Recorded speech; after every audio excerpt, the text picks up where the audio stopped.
You already know what you're doing. That's the thing. You can see your patterns coming. You can name exactly where they started and explain them to someone else with total clarity. But you're still doing them. You still apologize the second you think someone might be annoyed with you. You still send a perfectly good email and reread it 6 times, wondering if the tone was off. You still wake up at 2 a.m. running through a conversation from last Tuesday, trying to figure out if you said something wrong.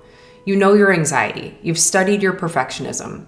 And part of you is starting to wonder if something is wrong with you, or if this is just who you are. It's not. Today I want to explain exactly what's going on because the answer isn't what most people expect. Most of us who deal with anxiety and perfectionism are really good at figuring things out. If there's a problem, we research it, read about it, turn it over until we can anticipate every outcome. And that works great for a lot of problems. Tax issues, work projects, figuring out what's wrong with your car.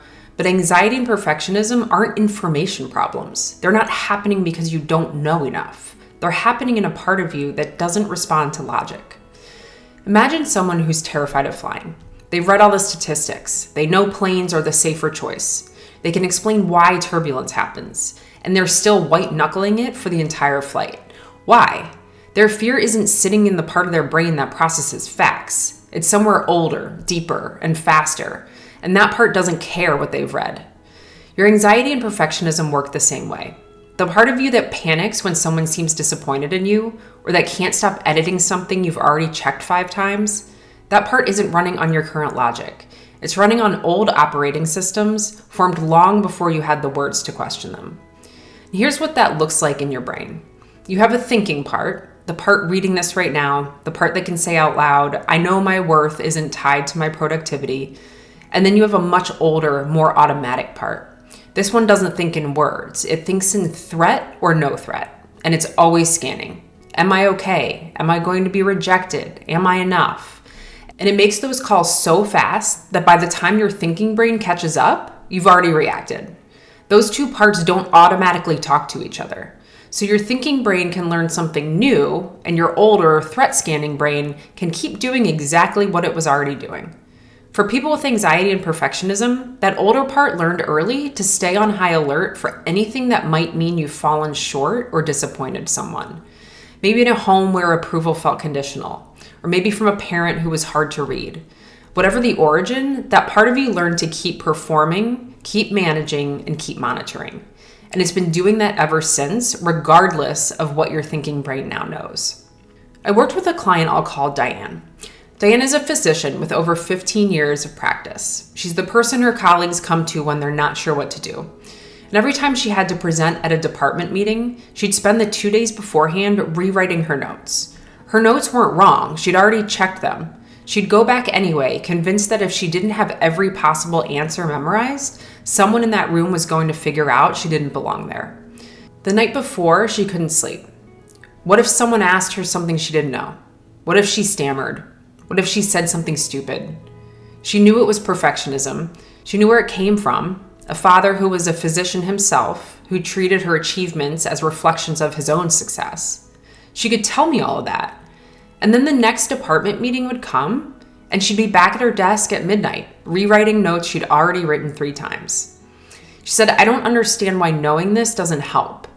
She said, I feel like I've already done the work. She had done real work. But knowing why you do something is way different from your body learning it's okay to stop or do something different.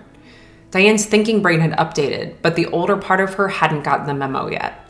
That older part of your brain changes through experience and healing, not explanation. It learns by doing something different and finding out that what it feared didn't happen. So here are 2 practices to try this week, both designed to work at the level where the pattern is happening, not the level of thinking about it. So practice 1 is the body check. The next time you feel that familiar anxiety spike, the tightness before sending an email, the dread before a meeting, the urge to recheck something you've already finished, stop for about 20 seconds before you do anything. Don't analyze what caused it. Just notice what's happening in your body. Chest tight, shoulders up near your ears, jaw clenched.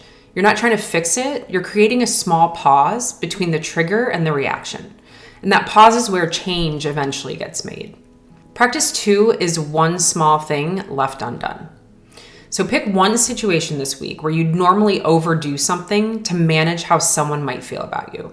A follow-up text you don't necessarily need to send, an explanation you'd normally overextend, something you'd redo even though it was already fine. And this week, don't do it.